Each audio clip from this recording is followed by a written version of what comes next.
Let me tell you a little quick story here. Whenever I see the telephone ringing before I even go on the air, I don't even bother picking it up because someone's usually trying to do a commercial for one of their own causes or wants to set the agenda for the program. And like I say, get your own show. 46 right now, and we are expecting some snow in the forecast, likely during the overnight and into tomorrow morning. So it'll be the first time people have been driving in that in quite a while, and I would suspect in the morning it'll be a little dicey out there for a few folks. This morning I had plenty of time to get into work because with the time change and all, I was out of bed at 10 minutes after 3, and when you have an 8 o'clock show, that should give you plenty of time to do your preparation, but I was actually so busy with so many different things today that right up until the final minute, actually I've already posted a blog today. You'll have to go to our website or to our KLIX Facebook page, and you can see it there. It's about Common Core, which looks like is a dead issue now in Idaho. We'll have more details on that coming up a little later in the program. Also, coming up in the next hour of the program, I believe we have Chris Anderson from the Herod Center at the College of Southern Idaho spending some time with us, about 9:20 this morning until pretty much nearly the end of the program today. Randy Staples as well a little later, coming up. In fact, I'm looking at my clock right now. 32 minutes maybe. We'll be joined by Randy from Idaho Weekly Briefing. He'll talk as well a little bit about this Common Core and some of the testing results that are in, and no matter what spin you put on it, it doesn't look good. But I wanted to start with a little story about Obamacare today. And this is because you have a lot of people around the country growing very nervous. When Obamacare was launched, 23 states set up what are called Obamacare exchanges. The 11th has just gone belly up. Now, if you're counting and you're looking at it as a percentage, that's 46. 46% of all Obamacare exchanges have, well, pooped the bed, if you will, in clean-up language. Not a good sign. Now, meanwhile, in Idaho, we're told things are much, much better. That things were put together better here because, well, Republicans obviously are smarter than Democrats. Well, I believe that myself. I mean, generally, other than a few of those inside the Beltway types. On the other hand, this comes from the Spokesman Review out of Spokane, Washington. Idaho Insurance Exchange going strong, but gap population still unaddressed. 9 minutes after 8 o'clock. Bill Colley with you this morning on Top Story on News Radio 1310, KLIX, and NewsRadio1310.com. And the writer, Betsy Z. Russell, kind of interested to know what the Z stands for in the middle of the name, maybe Zoe. Do women have any other names that start with Z? Well, that's not going to be our question of the morning. For more than 86,000 Idahoans, health care reform has meant new, affordable options for health coverage with an average premium after federal subsidies of just $65 a month. Again, just $65 a month. So I wanted to share that if I quickly could this morning while I was on the air with all of you. And it goes on to say, but for another 78,000 Idahoans, healthcare reform has brought nothing but unfulfilled promises. They make too little to qualify for the subsidized coverage, which was envisioned to serve people making 100 to 400% of the federal poverty level. They make too much to enroll in Idaho's Medicaid program, which mostly covers children and the disabled. They're part of a coverage gap that affects residents of states like Idaho that don't accept federal funds to expand Medicaid to cover low-income, non-disabled adults. About 54,000 of those who fall into that coverage gap applied for coverage on Idaho State Health Insurance Exchange during last year's open enrollment, only to be turned away. So what's this telling us? Well, it's telling us that we are right now in Idaho at a number that is almost as high, uninsured, almost as high as those who've actually benefited from what they call the Affordable Care Act, better known as Obamacare. Now, I wanted to bring that up this morning because things may be getting a lot worse. A friend of mine in New York State was telling me that with the collapse of that state's exchange, people have few options left for them. There are also predictions that some of the prices that people will have to pay their share of Obamacare will be 300 to 400% higher going into next year. Very quickly, as I mentioned earlier, my telephone is just flashing and flashing and flashing. So, I don't know. For laughs and giggles, let's pick it up and see who we have here.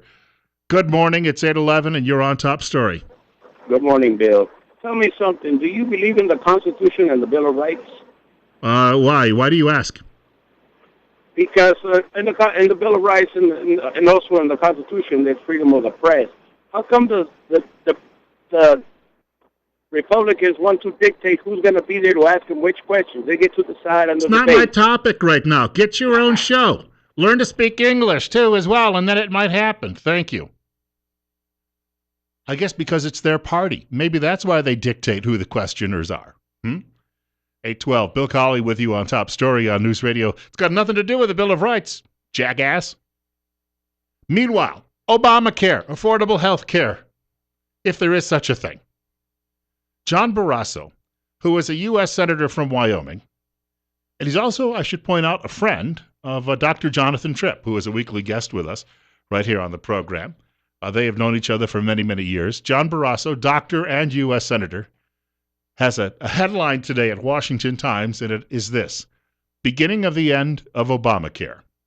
Unless something dramatic happens, he writes, this may be the year the healthcare law collapses, prices keep rising, and service fades.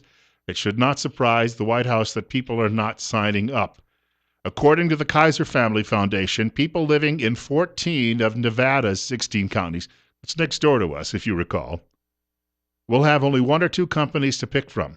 In Wyoming, with the failure of Win Health, residents will have only one option. Well, that's strike two this morning against Obamacare. Over at the Daily Signal, we have this. Obamacare co-ops are failing at a rate of 50%. Here's why.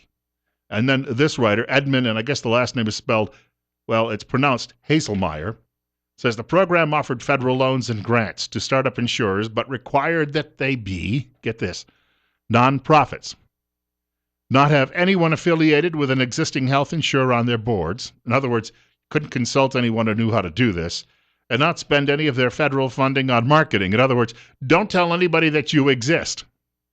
Imagine, the writer says, how a business school class would react to their professor assigning them the task of planning a startup, but with the restrictions that, number one, experts at other companies in its industry were barred from serving on the board. 2, it would have virtually no access to capital other than government loans. 3, it couldn't use those funds to market its products. 4, if successful, it couldn't retain more than nominal profits to fund future growth. The writer says companies that charged higher rates for Obamacare exchange coverage got fewer customers, but they also provided incurring large losses.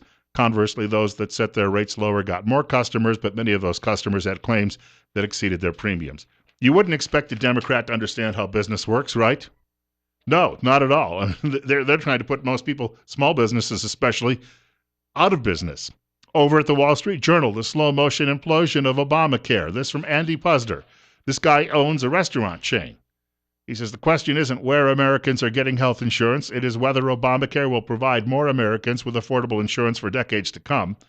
The writer says with fewer people buying insurance through the exchanges, the economics simply aren't holding up. Of course not. You know, if you've got a bunch of 20-somethings who are in great health and they pay into the insurance pool, that's the whole idea, of risk management, of what we're doing here. You pay into that pool, and then all of a sudden you have an opportunity to pull some of that back, right? Because the older folks, when they get sick, it's the younger folks who are essentially paying their way.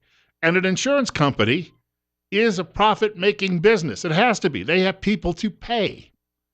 They have maintenance costs in their buildings. They have to heat and cool them. All of those things that just seem to be beyond the scope of your average liberal. Say 15.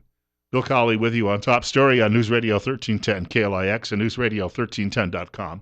Our telephone number, if you'd like to reach the program today, 736-03. Maybe someone can call me and tell me about their colonoscopy.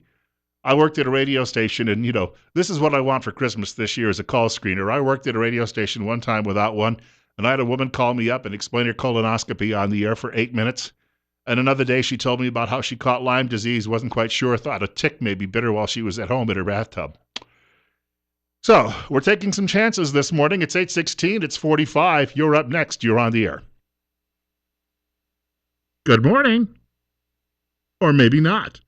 736-0300, 736-0300. Also, my email address, bill.colley@townsquaremedia.com. That's bill.colley@townsquaremedia.com. Now, those woman's points about her Lyme disease as well as her colonoscopy, maybe it really wasn't entertaining radio, I suppose, but I can remember her telling me she was going over to Johns Hopkins and having some care done there, as well as her husband. He had a rare form of cancer, and he had it treated there.